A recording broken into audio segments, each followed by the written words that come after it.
Hey guys, welcome back to the channel. This is going to be a video covering the Pulsar X2H ES. You guys can see I've got this on a old school ice mat. This was a kind of first of its time glass pad that people began to use for competitive play. This pad is only 250 by 300 millimeters. That's 10 inches by 12 inches. And back in the day, when we were playing professional CS between 1.3 and 1.6, and then a few people trickling into Source, we never really said to ourselves, man, if only I had a larger mouse pad, I would be able to transcend my gameplay. But we saw that market trend kind of trickle down into larger, and then bigger is better type of mentality. And I think for certain things, we kind of get hit with that transition. We get hit with that feeling that it actually is providing a benefit. And nowadays, I can't really see myself going to a 10 by 12 inch pad, right? Now, the glass surface on the Icemat V2 was so ahead of its time. This pad feels just as good, if not better, than some of the glass pads that we have today, the SkyPad, etc. But the size is definitely an inhibiting factor nowadays once you get used to that larger size. Now, where am I going with this? The market trend and the market fad for weight. We see the big push towards lower is better, lower is better, lower is better.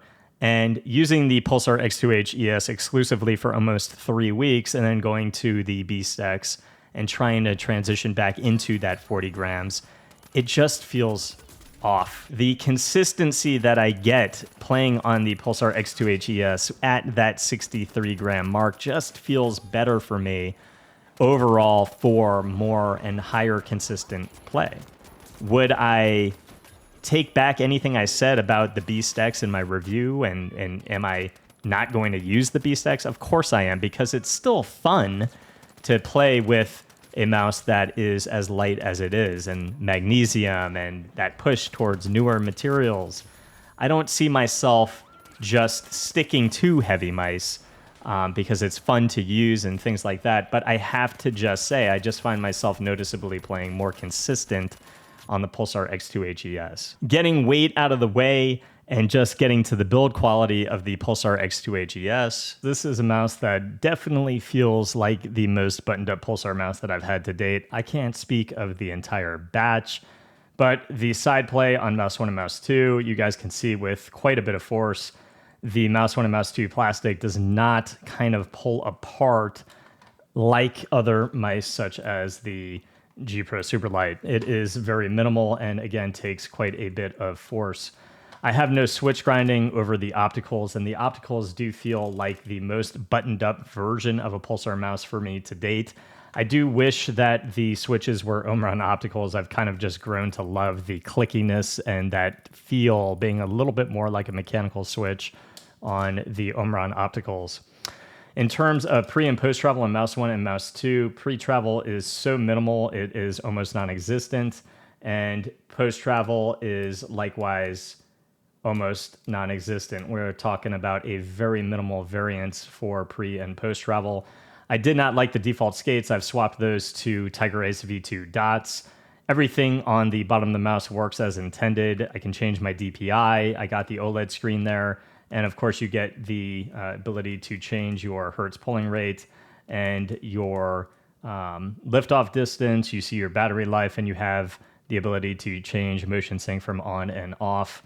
In terms of the aluminum scroll wheel, I think it feels damn cool. I think it looks sexy aesthetically. It feels great. It's almost like something that has nice little bumps and defined steps, but almost like a little bit more muted than something like a rubber scroll wheel. So it's kind of like just like a smooth yet tactile glide going up and down. I think it feels great. And it just seems to me like a little bit wider maybe than a default scroll wheel. It just performs well and looks really good. These side buttons, I just have almost no pre-travel and the most minimal post-travel on a Pulsar mouse to date. So they definitely did a very buttoned up job here on the X2H ES. The only thing that I don't like other than the default skates is the aesthetics of the coating, it does have a lot of grime that builds up and oil and moisture that sticks on the actual surface of the mouse. But functionally speaking and performance-wise, the grip is just something that stays dry and very chalky feeling. My hand just feels almost glued to it as I play. So performance-wise, a great coating. Aesthetic-wise, leaves a bit to be desired. But of course, you just have a cloth sitting next to you and you can clean it as much as you like and make it look brand new. If you guys want to see some size and shape comparisons, you can check out my prior review of the X2H. There's nothing in terms of the dimensions that's different here. One thing I would say compared to Pulsar's already good release and good shape, the X2 V2, the thing you'll notice immediately is how much that back rear end hump really forces your hand to go a little bit wider towards your thumb grip and the right side of your hand as well. And you'll notice that that back large hump actually does hit that air pocket on the underside of your hand significantly more than the X2 V2. So your hand will be a little bit more raised with the X2H. The thing I like about the medium, now that I've played on it consistently and exclusively compared to the mini, is that it does kind of force your hand into a grip. And to me, it's kind of like the experience I had with the 303. When my grip gets forced to do something, I do pick up that extra consistency when I stay on the mouse consistently. So the X2H, I think that rear hump, you'll notice that you can kind of use a hybrid grip, at least I do. The way I grip the mouse is I use a relaxed fingertip for the most part, as I'm doing most functions in game. When I am tracking, I actually swap to a hybrid. I get a lot of palm contact as I push down into the hump of the mouse to get extra stability with my hand and my wrist movements. And you can see that pushing down, I get a lot of palm contact on the underside of my hand here on that hump. So I get a lot of surface area giving me extra stability where I may need it in game.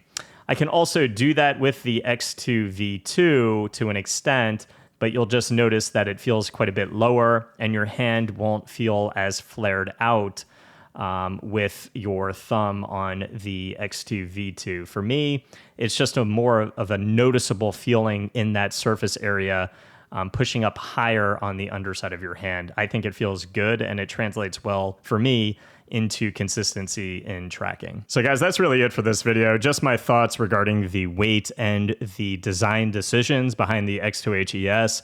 I think this is a mouse in a shape that work quite well once you really allow yourself to get used to it. I think the weight for me right now, the sweet spot is 55 to 65 grams. I don't know how everyone else feels. I have a lot of fun going to lighter weight mice, but I still just find myself playing around that 55 to 65 a little bit more comfortably. It'll be interesting to hear from you guys kind of what your sweet spot is in the comments, and what do you think the market is eventually ultimately going to be full of? Are we all going to start transitioning to lighter weight mice, or do you guys think that we're still going to have a holdout in a kind of sweet spot region that is a little bit heavier? I don't know. It's just going to be interesting to see if we're going to be, you know, a few years from now saying, I can't believe we used 55 and 65 gram mice when mice are like 10 grams, or, you know, if we're going to be with 15, 20 gram mice and we're going to be like, ugh, God, I wish I had something that was 55 grams. I don't know. It's going to be interesting. But that's it for this one, guys. I hope it helped. If it did, please leave a sub to the channel, and I'll see you guys in the next review. Peace.